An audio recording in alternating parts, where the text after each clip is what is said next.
কিছু অংশ রয়েছে যাদের কিন্তু চাকা রয়েছে নিচের দিকে। তোমরা দেখতে পেয়ে যাবে খিদিরপুর নবরাগ। বেশ কিছু স্ট্রাকচার এখানে বক্স বক্স টাইপের বেশ কিছু স্ট্রাকচার যাদের ছোট ছোট পোর্ট্রেট করে সেগুলো কাট আউট করে মা দুর্গার ঠিক পায়ের কাছ দিয়ে সিঁড়িটা গিয়ে কি।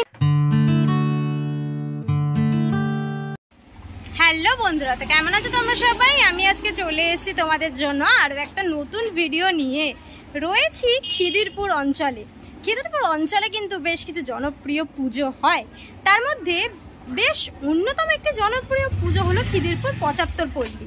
৭৫ পল্লী নাম শুনেই কিন্তু বোঝা যায় একটা ঐতিহ্যবাহী পুজো এটি। প্রত্যেক বছর কিন্তু সাবেকি ঠাকুর, সাবেকি মণ্ডপ কিন্তু ওনারা উপস্থাপনা করে চলেছে। তবে এই বছর প্রথম বৎসর কিন্তু ওনাদের থিমের আঙিনায় প্রবেশ। থিমের মণ্ডপটি কেমনভাবে সেজে উঠছে সেটাই আজকে তোমাদেরকে দেখাবো।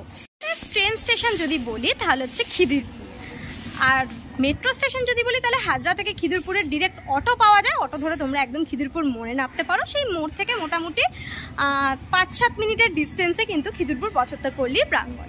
হচ্ছে খিদিরপুর ৭৫ পল্লীর প্রাঙ্গণ। এবছর কিন্তু ওনাদের প্রথমবার থিমের আঙিনায় প্রবেশ করা। এর আগে কিন্তু প্রতি বছর ওনাদের সাবেকি পুজো হতো, সাবেকি মণ্ডপ সেজে উঠতো। এই হচ্ছে পুরো টোটাল প্রাঙ্গণ। চলো, এই রাস্তা দিয়ে কিন্তু প্রচুর গাড়ি চলাচল করে। কতটা কি দেখাতে পারবো জানি না, কারণ সাইড দিয়ে তোমাদেরকে দেখাতে হবে, নাহলে গাড়ি আমাকেই উড়িয়ে দিয়ে চলে যাবে। যাই হোক, তো এই হচ্ছে টোটাল প্রাঙ্গণ। রাস্তার দুপাশ ঘিরে কিন্তু প্রাঙ্গণের কাজ হচ্ছে, দুদিকটাই নিয়ে নেওয়া হয়েছে। রাস্তার দুটো ফুট মিলিয়ে কিন্তু প্রাঙ্গণ সেজে উঠছে। এবছরের যেটা এখানকার উপস্থাপনা সেটা হচ্ছে সময় যখন থমকে দাঁড়ায়। এই হচ্ছে পুরো অংশ। অলরেডি কিন্তু দুপাশে দেখতে পাচ্ছি আয়রন বেস কাজ কিন্তু হচ্ছে। সাইডের অংশ সব কিন্তু টিন দিয়ে করা হয়েছে, আয়রন দিয়ে সব অংশগুলোকে সাজানো হয়েছে। এই পাশে দেখতে পাচ্ছি এরকম টাইপের বেশ কিছু অংশ রয়েছে যাদের কিন্তু চাকা রয়েছে নিচের দিকে দেখতে পাচ্ছি। একটা এরকম বাড়ির মতন দেখে লাগছে, কিন্তু নিচের অংশে কিন্তু এরকম চাকা দেখতে পাচ্ছি রয়েছে। পুরো এইরকম ভাবেই কিন্তু একের পর এক এই বিল্ডিং এর অংশগুলো আমি দেখতে পাচ্ছি রয়েছে, তবে নিচের অংশে কিন্তু চাকা রয়েছে। বিষয়টা কিন্তু পুরোটা এক্সিকিউট হওয়ার পর ধারণাটা ক্লিয়ার হবে। যেরকম অংশ দেখতে পাচ্ছি এইরকম বিল্ডিং এর মধ্যে চাকাগুলো রয়েছে, সেরকম ভাবে কিন্তু এই দিকের অংশটাতেও রয়েছে, যদিও পুরোটাই প্লাস্টিক ঢাকা দেওয়া রয়েছে এই পাশের অংশটা। তবে এই পাশের অংশটাই কিন্তু পুরো ক্লিয়ার ব্যাপারটা। এই সাইডের এই পোর্শনটা দেখাই তাহলে কিন্তু এখানেও দেখতে পাবে এইরকম পরপর বিল্ডিং গেছে, যার চাকাগুলো কিন্তু দেখা যাচ্ছে রয়েছে। তবে এই বিল্ডিং এর সাথে চাকা, এই যে ব্যাপারটা, এই ধারণাটা ক্লিয়ারের জন্য কিন্তু দুর্গাপুজোর সময় একদম প্যান্ডেলে আসতে হবে দেখতে। প্রথমবার যে থিমের কাজ, প্রথম বর্ষ থিমের আঙিনায়, সেটা কিন্তু দেখতে আসতে হবে ৭৫ পল্লী। দুদিকে তোমাদের দেখালাম, এই পাশেও রয়েছে এই পাশেও রয়েছে, এই বিল্ডিং এর মতন অংশগুলো রয়েছে। যদি একটুখানি এইদিকে প্যান করি ক্যামেরাটা তাহলেও কিন্তু দেখতে পাবে এই পাশেও কিন্তু এই সেম ভাবে বিল্ডিং গুলো গেছে, তার নিচ থেকে কিন্তু গোলাকার এরকম নিচের অংশের চাকা দেখতে পাচ্ছি। খিদিরপুর ৭৫ পল্লীর প্রথম থিমের বর্ষ। খিদিরপুর ৭৫ পল্লী কিন্তু ভীষণই ঐতিহ্যবাহী একটি পুজো খিদিরপুর অঞ্চলের মধ্যে। তবে এবছর যে থিমের কাজ, সেই থিমের কাজ কতদূর এগিয়েছে, প্রস্তুতি কেমন ভাবে চলছে, কি উপস্থাপনা, সবটাই তোমাদেরকে দেখাচ্ছে। পুরো সামনের পোর্শনটা যেখানে কিন্তু আমরা মাতৃ প্রতিমা দেখতে পাবো, একদম যদি মাঝের অংশটা তোমাদের দেখাই, এই মাঝের অংশটাই কিন্তু মা দুর্গা থাকতে চলেছে। দেখতে পাচ্ছ অলরেডি কিন্তু কাজ চলছে, তবে এখনো বিশেষ কিছু জিনিসপত্র ইনস্টলেশনের কাজ বাকি রয়েছে। তবে এখানে কিন্তু মাতৃ প্রতিমা থাকবে একদম মিডিল পোর্শনে। তার যে বেদি, সেই বেদি কিন্তু অলরেডি তৈরি হয়ে গেছে। এই মাঝের অংশে কিন্তু এই বাঁশগুলো বাঁধা রয়েছে, এখানে বেশ কিছু জিনিসের ইনস্টলেশন হবে ধীরে ধীরে।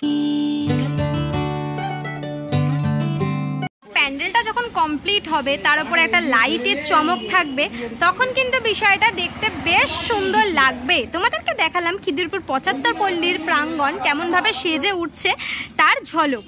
পল্লী থেকে একদম সোজা রাস্তা ধরে চলে এলেই তোমরা দেখতে পেয়ে যাবে খিদিরপুর নবরাগ। নবরাগের পুজো কিন্তু বেশ জনপ্রিয়, আর এখানের যে প্রতিমা, সে প্রতিমা কিন্তু অনবদ্য হয়। প্রত্যেক বছর মায়ের এত সুন্দর সাবেকি রূপ এখানে সেজে ওঠে। এই হচ্ছে নবরাগের প্রাঙ্গণ। নবদিগন্তে নবরাগ, খিদিরপুর নবরাগে কালাচাঁদ রুদ্রপালের প্রতিমা কিন্তু প্রত্যেক বছর। এই হচ্ছে বাঁশ বাটাম দিয়ে প্যান্ডেল, ধীরে ধীরে কাজ এগাবে। তারপর ঠাকুর চলে আসবে। আর এই দিকটায় কিন্তু ঠাকুর থাকে প্রত্যেকবার, এই বাঁ দিকটায় ঠাকুর রাখা হয়। হচ্ছে খিদিরপুর পল্লী শারদিয়ার প্রাঙ্গণ, দেখতে পাচ্ছ অলরেডি কিন্তু কাজ চলছে। ভেতরে সমস্তই আয়রনের স্ট্রাকচার রয়েছে। যদিও আমি আগের বারেও এসেছিলাম এই মণ্ডপ তোমাদেরকে দেখাতে, তবে ভেতরের অংশে দেখতে পাচ্ছি হিউজ পরিসরে কাজ হচ্ছে। যদিও সেরকম কিছু দেখানো নেই প্যান্ডেলের সামনে, কিন্তু রয়েছে মাতৃপ্রতিমাও সেজে উঠেছে সুন্দর করে। এই রয়েছে ভেতরের পরিসর, সমস্ত জায়গায় কিন্তু বেশ কিছু আয়রনের সব স্ট্রাকচার দেখতে পাচ্ছি। এখানে গোলাকার বেশ কিছু স্ট্রাকচার, এখানে বক্স টাইপের বেশ কিছু স্ট্রাকচার দেখতে পাচ্ছি। এই ধারেও এরকম কিছু আয়রনের স্ট্রাকচার রয়েছে। তবে মাতৃপ্রতিমায় কিন্তু একটা চমক রয়েছে, সেটা কিন্তু পুজোর সময় দেখতে আসতে হবে খিদিরপুর পল্লী শারদিয়ায়। এই হচ্ছে পুরো প্রাঙ্গণ। পোর্শনের অংশগুলোতেও কিন্তু সব আয়রনের স্ট্রাকচার বিল্ড আপ করা হয়েছে।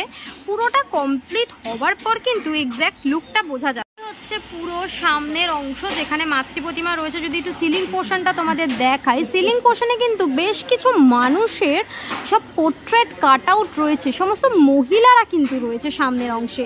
একদম যদি উপরটায় তোমাদেরকে দেখাই, যদিও বাঁশ বাঁধা রয়েছে, খুব ভালোভাবে দেখা যাচ্ছে না, তবে যেটুকু অংশে তোমাদের দেখাচ্ছি আশা করি তোমরা বুঝতে পারবে। এই অংশে কিন্তু সমস্ত মহিলাদের ছোট ছোট পোর্ট্রেট করে সেগুলো কাট আউট করে কিন্তু এদিক ওদিক করে ইনস্টলেশন হয়ে। এখানে মা দুর্গা সেজে উঠেছে, মা দুর্গাকে এখন তোমাদের দেখাবো না। আর এইখান দিয়ে কিন্তু একটা সিঁড়ি চলে গেছে মা দুর্গার ঠিক পায়ের কাছ দিয়ে। সিঁড়িটা গিয়ে কিন্তু একদম সাইড দিয়ে কিন্তু সিঁড়িটা গেছে। এরকম বক্স টাইপের বেশ কিছু স্ট্রাকচার রয়েছে যেটা দেখতে পাচ্ছি।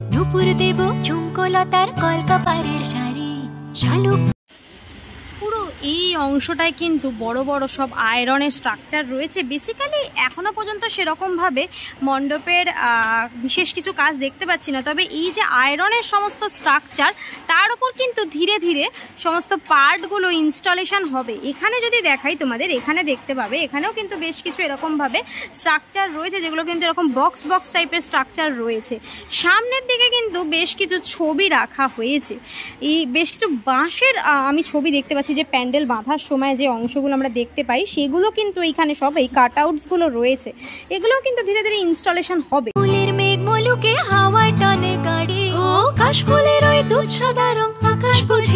কিন্তু এরকম একটা অংশ দেখতে পাচ্ছি, যে একটা ছবিকে ছোট ছোট কাট আউট করে কিন্তু বিষয়টাকে একটা অন্যরকম মাত্রায় নিয়ে যাওয়া হয়েছে। আমাদেরকে পরপর দেখালাম একটা টোটাল জোনের মধ্যে বড় বড় তিনটি পুজো, খিদিরপুর 75 পল্লী, খিদিরপুর নবরাগ, তারপর দেখালাম খিদিরপুর পল্লী শারদিয়া। একদম এক লাইনে কিন্তু পরপর এই তিনটে পুজো হয়।